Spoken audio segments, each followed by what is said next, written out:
Hello friends, कैसे हो आप लोग। उम्मीद है सभी अच्छे होंगे। लास्ट लेक्चर हम लोग ने एक नए चैप्टर में एंट्री किया है, नाम है सॉल्यूशन एंड कॉलिगेटिव प्रॉपर्टीज़। तो इसमें दो पार्ट है, पहले है solution and then colligative properties. ठीक है, तो पहले हम लोग सॉल्यूशन पढ़ेंगे और सॉल्यूशन को अच्छा से पढ़ लेंगे तो कॉलिगेटिव प्रॉपर्टी में बहुत ज़्यादा कुछ नहीं है, बहुत आसानी से बन जाएगा उसका क्वेश्चन। ठीक है, चलो। तो लास्ट लेक्चर में हमने क्या पढ़ा था कि वेपर प्रेशर क्या होता है, वो हमने आपको अच्छा तरह से उम्मीद है समझ में आ गया होगा। वेपर प्रेशर क्या होता है, इवापोरेशन और कंडेंसेशन दोनों की रेट क्या होती है, इक्विलिब्रियम पे जब बराबर हो जाती है उस सिचुएशन में उस लिक्विड के सरफेस पे क्या होता है, एक प्रेशर लग रहा होता है। उसी प्रेशर को हम लोग क्या कहते हैं, वेपर प्रेशर कहते हैं। उसके बाद हमने देखा था कि कौन कौन फैक्टर इसको अफेक्ट करेगा, वो हमने देखा। चलिए, तो आज देखते हैं, हेडिंग डालेंगे रॉल्स लॉ। सबसे पहले हेडिंग डालो रॉल्स लॉ। एक लॉ है, ये पढ़ना है हमें, रॉल्स लॉ। ठीक है, किसी लिक्विड के लिए, फॉर ए लिक्विड एक्सपेरिमेंटली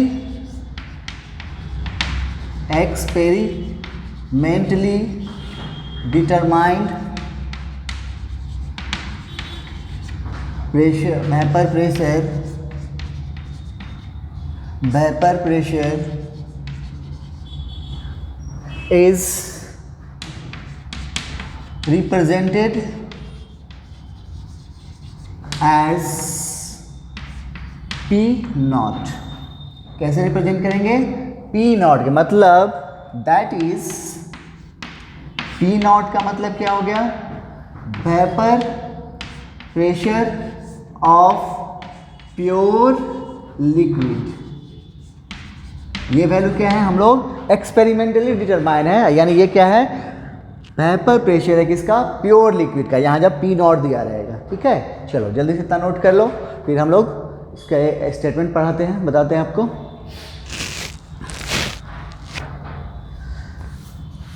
हो गया, आइए इसका स्टेटमेंट है, इसका रॉल्स लॉ। रॉल्स लॉ कहता है कि सॉल्यूशन जो होता है, लिक्विड सॉल्यूशन, उसमें जितने भी कंपोनेंट होते हैं, तो जनरली हम लोग कौन सा सॉल्यूशन पढ़ रहे हैं, बाइनरी सॉल्यूशन। मतलब कितने कंपोनेंट होंगे, दो कंपोनेंट होंगे। कौन कौन, एक सॉल्यूट और दूसरा सॉल्वेंट।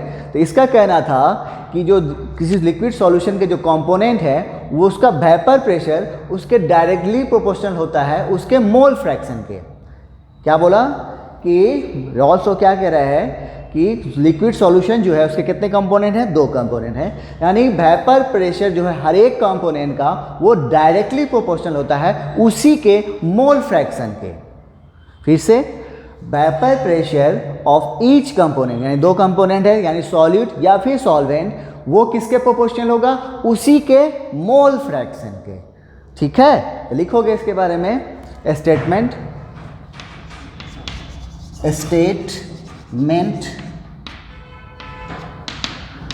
वेपर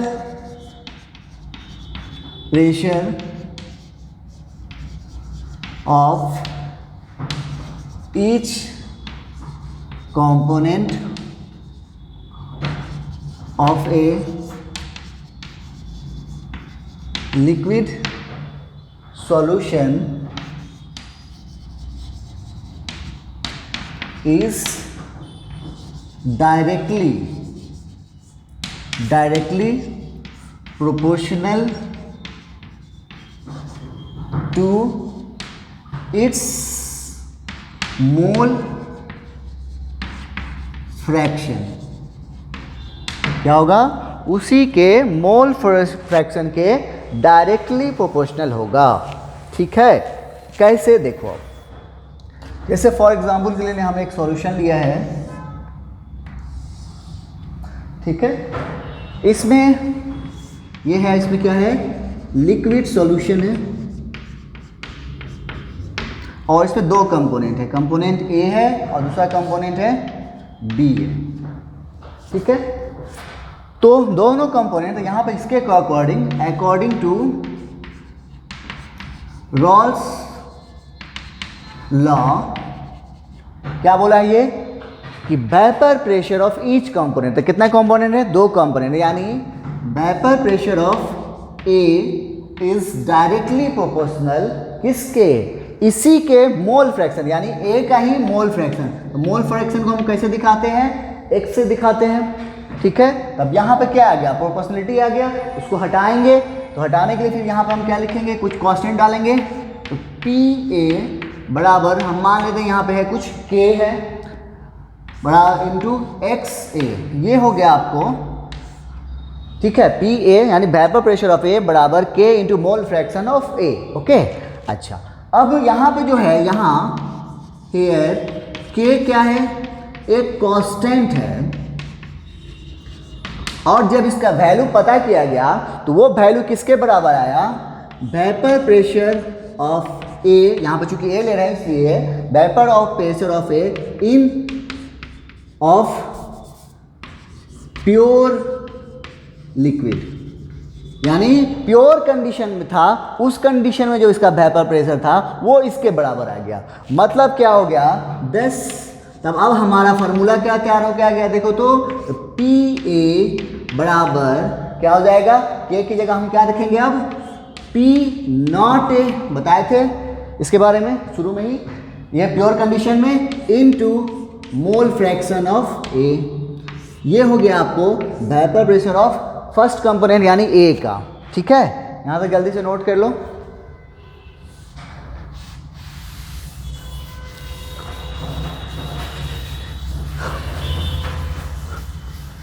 ठीक है, जैसा इधर किया है वैसे ही फिर similarly vapour pressure of B क्या हो जाएगा, पी नॉट बी और into mole fraction of B होगा। दोनों का अलग अलग निकल गया। अब तो टोटल प्रेशर कितना हो जाएगा, तो हम लोग जानते हैं from Dalton's law of partial pressure, कुछ याद है, सब भूल भाल गए। क्या होता था, P टोटल बराबर partial pressure of A, partial pressure of B, partial pressure of C, partial, और जितना होता सब हम लोग जोड़ देते थे। लेकिन यहाँ पे क्या है, सिर्फ दो कंपोनेंट है, तो P टोटल क्या हो जाएगा, पार्शियल प्रेशर यानी vapour pressure of A plus vapour pressure of B, है ना। जल्दी से क्या से नोट करो।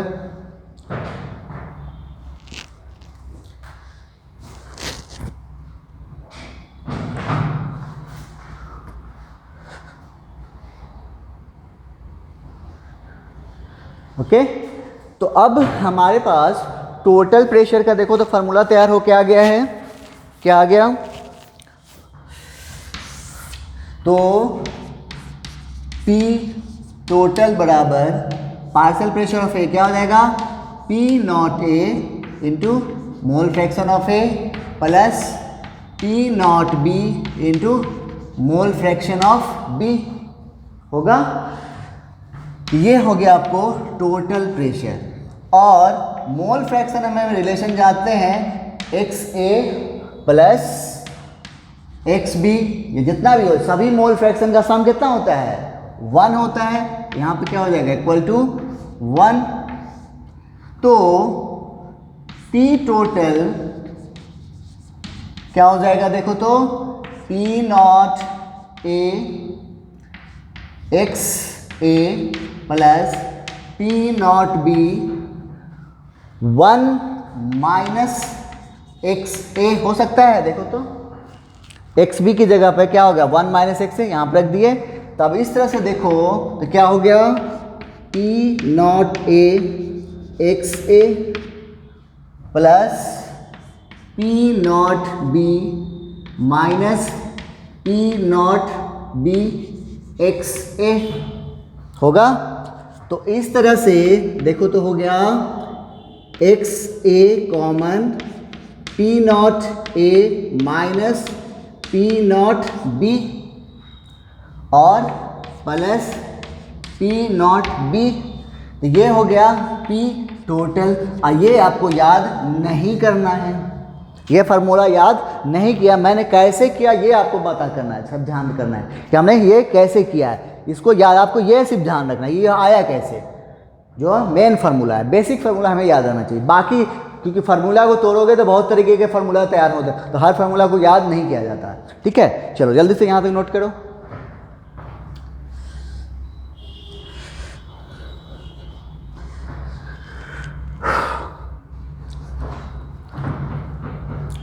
हो गया, आ जाओ।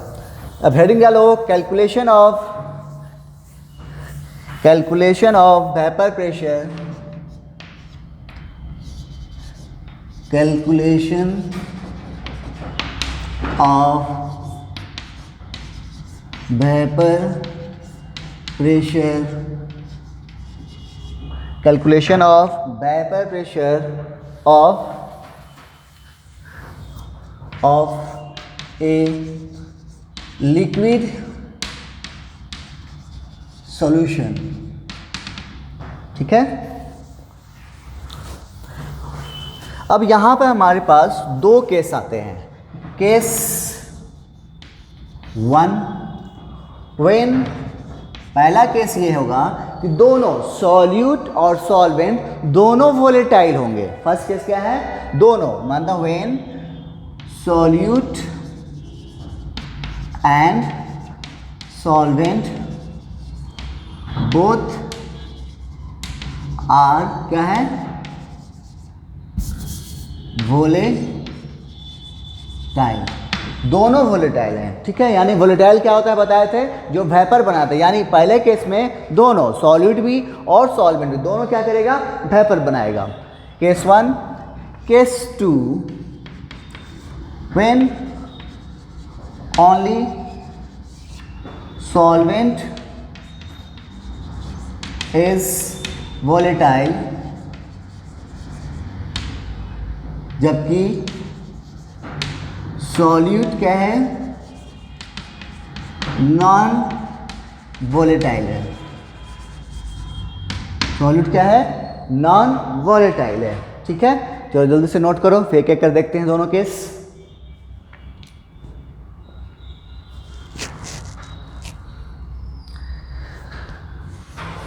ओके, आइए पहला केस है जब बोथ कंपोनेंट यानी सॉल्यूट और सॉल्वेंट के दोनों क्या हो, वोलेटाइल हो। केस 1, व्हेन बोथ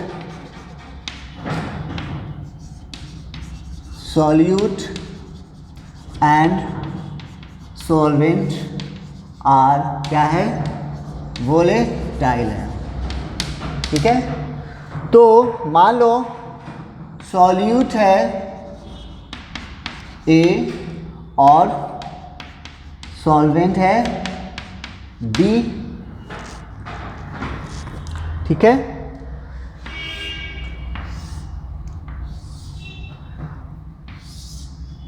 तो यहां पे क्या है, दोनों है, ए है और बी भी है, ठीक है। तब यहां पे जो है वेपर बनेगा,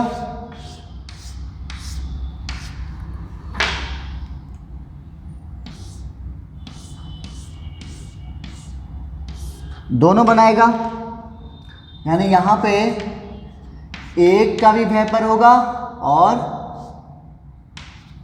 बी का भी होगा। तो अभी अभी हमने पढ़ा था फ्रॉम रॉल्स लॉ, बताओ क्या हो जाएगा, partial pressure of A equal to, sorry partial कहते हैं, वेपर प्रेशर ऑफ ए क्या हो जाएगा, P not A into X A, and vapour pressure of B बराबर P not B into X B, और P टोटल बराबर क्या हो जाएगा, vapour pressure of A plus vapour pressure of B बराबर P not A X A plus P not B X B,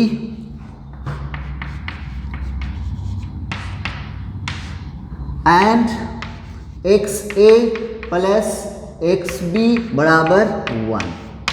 ठीक है, चलो जल्दी से नोट कर लो इसको।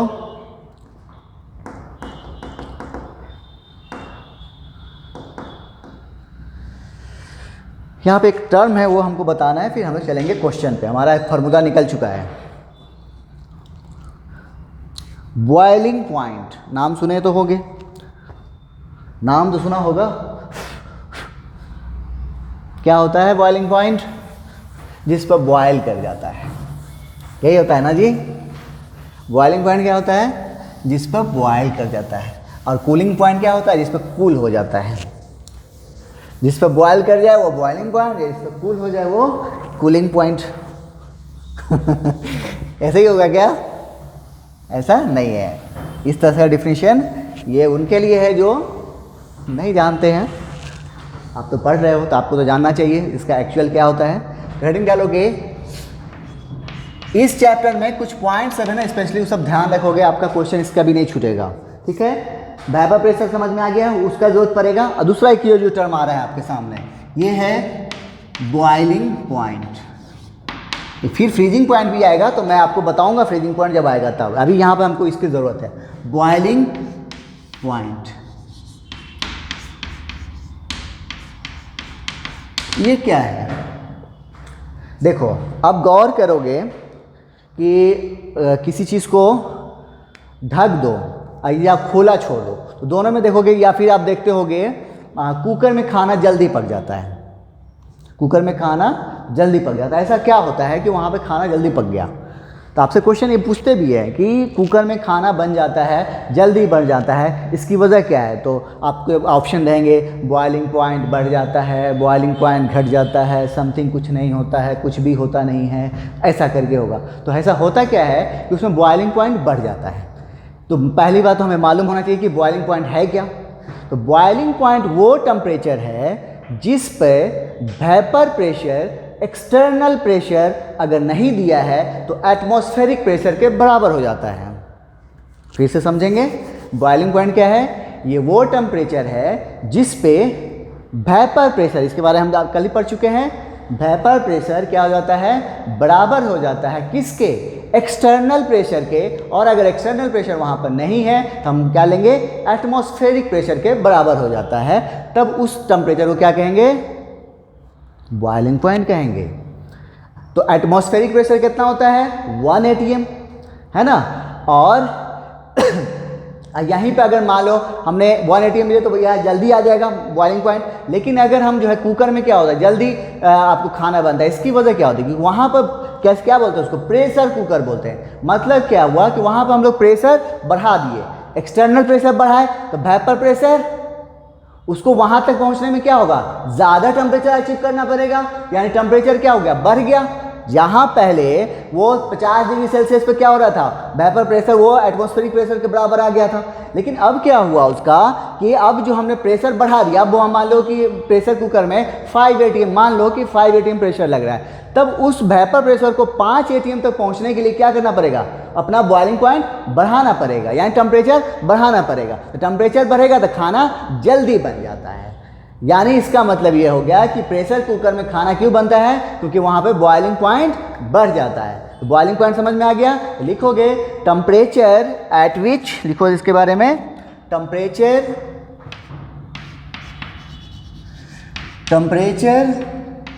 Eight which vapour pressure, temperature at which vapour pressure becomes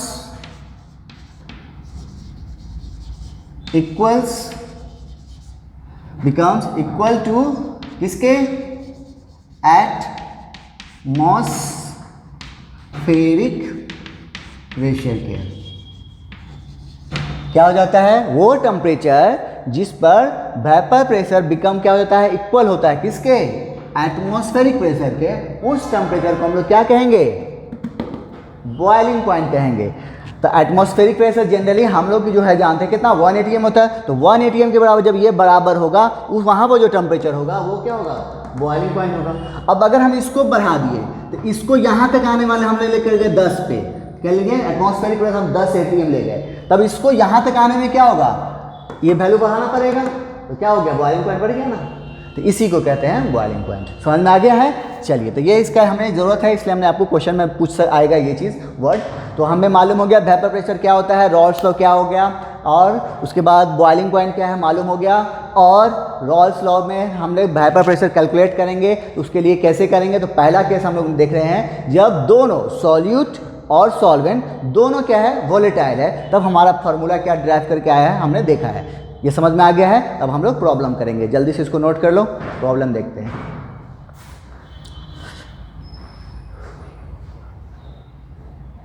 okay, चलो अगला एक क्वेश्चन है हमारा, बोर्ड पे देखो क्या है, कह रहा है कैलकुलेट द, और एक बात और, जो पी नॉट जो होता है प्योर कंडीशन वाला, वो क्वेश्चन में आपको दिया रहेगा, वो एक्सपेरिमेंटल वैल्यू है तो वो क्वेश्चन में दिया रहेगा। यानी आप यहाँ पर देखो तो vapour pressure of ethanol and methanol 45 mmHg और 88 mmHg रेस्पेक्टिवली दिया हुआ, यानी ये जो दिया, ये क्या दिया है, पी नॉट का वैल्यू दिया हुआ है। ठीक है, आपसे पूछा गया if a solution contain 92 gram ethanol and 32 gram methanol then calculate the vapour pressure of solution का पूछ रहा है। याद रहे, देखो यहाँ पे क्या पूछ रहा है, सॉल्यूशन का मतलब टोटल वेपर प्रेशर की बात कर रहा है, तो हम कैसे निकालेंगे, ये तो आसान वाला है। इस चैप्टर का क्वेश्चन जो खासकर जो हम लोग शुरू का भी जो टॉपिक पढ़ रहे हैं सॉल्यूशन और कॉलिगेटिव प्रॉपर्टी में फिर छोटे छोटे क्वेश्चन आएगा, लेकिन सॉल्यूशन में थोड़ा सा क्वेश्चन की लंबाई बहुत बड़ी बड़ी होगी, तो ध्यान से पढ़ के चलना। ठीक है, तो आपको देखो यहाँ पे तो हमें क्या निकालना है, वेपर प्रेशर ऑफ सॉल्यूशन। अब यहाँ पर कंपोनेंट कितने हैं, दो कंपोनेंट है, कौन कौन है, एक है इथेनॉल, तो इसका प्रेशर लेंगे, और दूसरा, और एक बात यहाँ पर देखो इसमें दोनों का प्योर कंडीशन का वेपर प्रेशर दिया है, इसका मतलब दोनों कैसा है, दोनों वोलेटाइल है, दोनों वेपर बना रहा है। ठीक है, ये सब चीज़ से समझते चलोगे क्वेश्चन के थ्रू। एंड पी मिथेनॉल, अब हमको ये दोनों का वैल्यू निकालना पड़ेगा, तो P vapour pressure of ethanol कैसे निकालेंगे, प्योर कंडीशन में इसका vapour pressure into mole fraction, यही होगा ना। अच्छा, और फिर वेपर प्रेशर ऑफ मिथेनॉल बराबर फिर प्योर कंडीशन में मिथेनॉल का vapour pressure into mole fraction, ये दोनों तो वैल्यू दिया हुआ है क्वेश्चन में, देखो इथेनॉल का दिया है 45 और मिथेनॉल का दिया है 88। ओके, अच्छा, अगर हमें मोल फ्रैक्शन निकल जाए तो ये वैल्यू निकल जाएगा, ये निकल जाएगा, तो जोड़ देंगे आ जाएगा। तो मोल फ्रैक्शन कैसे निकालेंगे, तो मोल फ्रैक्शन जानते हैं हम लोग, इथेनॉल का फार्मूला C2H5OH यही होता है।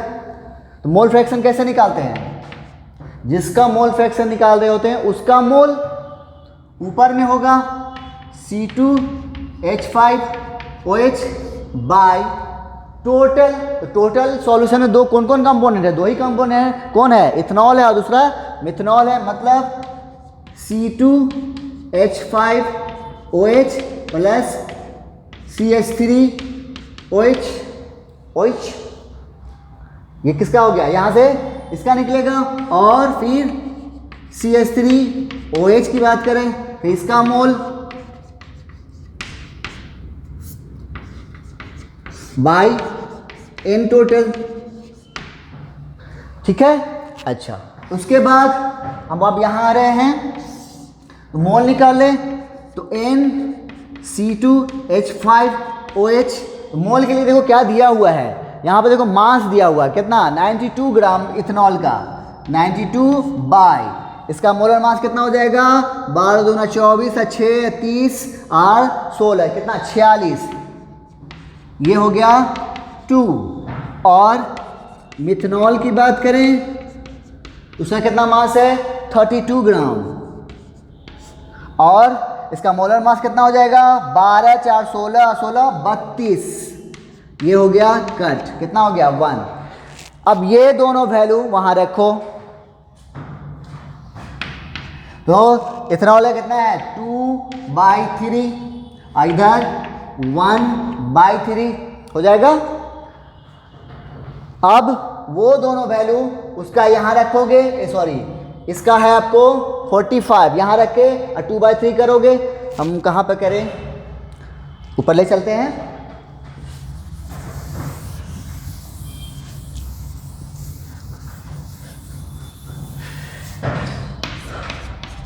इथेनॉल का है कितना 45 प्योर कंडीशन में, और इसका मोल फ्रैक्शन देखो कितना आया है 2/3, कितना हो गया 15 तिया 45, तो 15 दूना 30 इसका हो गया।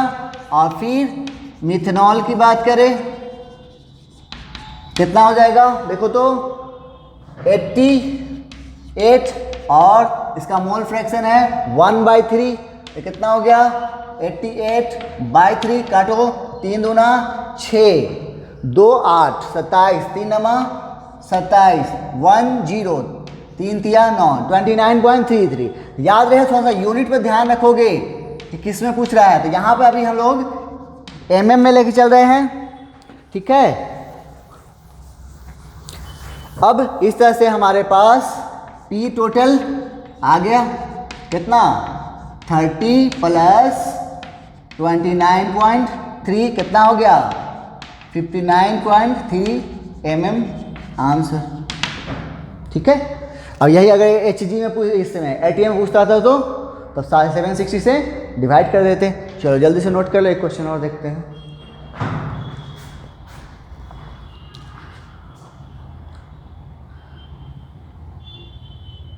चलो एक क्वेश्चन है हमारे पास, देखो बोर्ड पे कह रहा है कि at 80 degree Celsius vapour pressure of pure liquid A is 520 mmHg and that of pure liquid B is 1000 mmHg.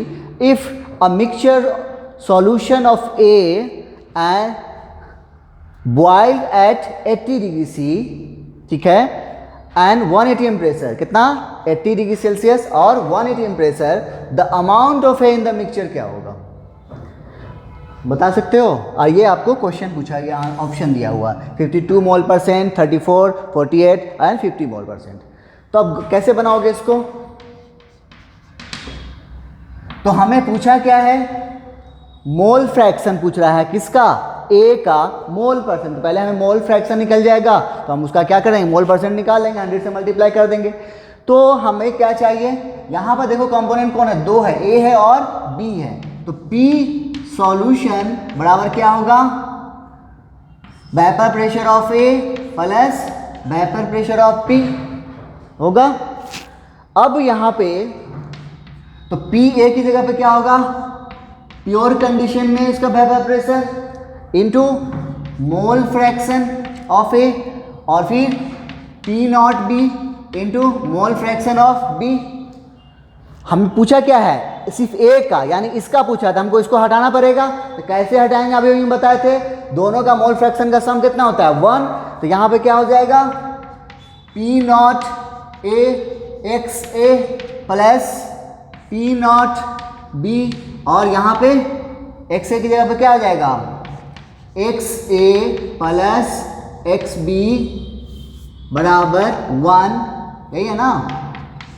तो हमको क्या लिखना है, एक्स बी की जगह क्या हो गया 1 माइनस एक्स ए हो गया। अब देखो ये मालूम दोनों क्वेश्चन में दिया हुआ है, हमें ये निकालना है। अगर ये वैल्यू मालूम हो जाए तो काम बन जाएगा। इसके लिए कुछ क्वेश्चन में टर्म यूज किया है, पढ़ो। कह रहा है if mixture solution of A and boils at 80 degree C and 1 atm pressure पर क्या करता है, बॉयल कर जाता है। तो याद आ रहा है बॉइलिंग पॉइंट क्या होता है, जिस पे वेपर प्रेशर बॉइलिंग पॉइंट के बराबर हो जाता है, मतलब वेपर प्रेशर ऑफ सॉल्यूशन किसके बराबर होगा, बॉइलिंग पॉइंट के होगा। हमको यही चाहिए, अगर ये यहाँ ध्यान रख देंगे हमारा काम बन जाएगा। तो ये किसके बराबर है, बॉइलिंग पॉइंट के। अब बॉइलिंग पॉइंट क्या दिया हुआ देखो कितना है एटमॉस्फेरिक प्रेशर 1 atm। समझ में आया कुछ? अच्छा, ये हो गया। लेकिन अब देखो तो बाकी वेपर प्रेशर किस में दिया हुआ है? mm में है और ये atm में है। तो हमें या तो उसको atm में चेंज करो या इसी को mm में कर लो। तो इसी का कर लेते हैं। तो 1 atm बराबर कितना होता है? 760 mmHg। समझ में आ गया? अब ये वैल्यू यहाँ रखो, इन दोनों का वैल्यू रखो, XA का वैल्यू निकालो।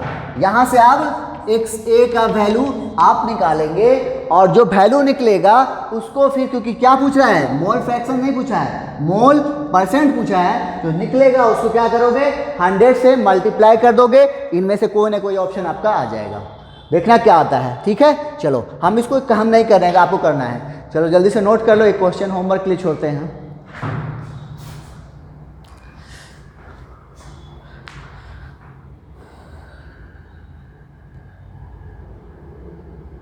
चलो, तो ये एक क्वेश्चन मैं आपके बोर्ड पे छोड़ दिया हूँ। ये है एज ए होमवर्क, ये आप सॉल्व करोगे। कुछ खास नहीं है, बना लेना। एक क्वेश्चन था लेकिन मैंने एक चीज़, उसमें एक टर्म आ रहा है, वो आपको अभी हम बताए नहीं है, तो वो जब बताएंगे तो फिर वो क्वेश्चन करवाएंगे। ठीक है, तो ये क्वेश्चन आप सॉल्व करके देखना क्या बनता है कि नहीं। बस ध्यान रखना है इस चैप्टर में टर्मिनोलॉजी पर खासकर ध्यान रखोगे, क्वेश्चन सॉल्व हो जाएगा। कि छोटे छोटे टर्म्स है, जैसे वेपर प्रेशर था, बॉइलिंग पॉइंट था, तो यही सब चीज़ मीनिंग। जैसे पिछला क्वेश्चन में देखे कुछ दिया नहीं था, लेकिन उसने एक पॉइंट वहाँ पर डाल दिया था कि वो बॉयल कर रहा है। कौन? सॉल्यूशन। कितना पे? 1 atm पे। इसका मतलब वो बॉयल करे तो वहाँ पे उसका सॉल्यूशन का प्रेशर कितना हो गया? 1 atm के बराबर हो गया, है ना। तो ये चीज़ सब, यही पॉइंट सब जो होता है न्यूमेरिकल सॉल्व करने में आसानी क्रिएट करेगा। ठीक है, चलो तो ये आप क्वेश्चन सॉल्व करना। नेक्स्ट क्लास हम लोग इससे आगे बढ़ेंगे। ओके, चलो, थैंक यू।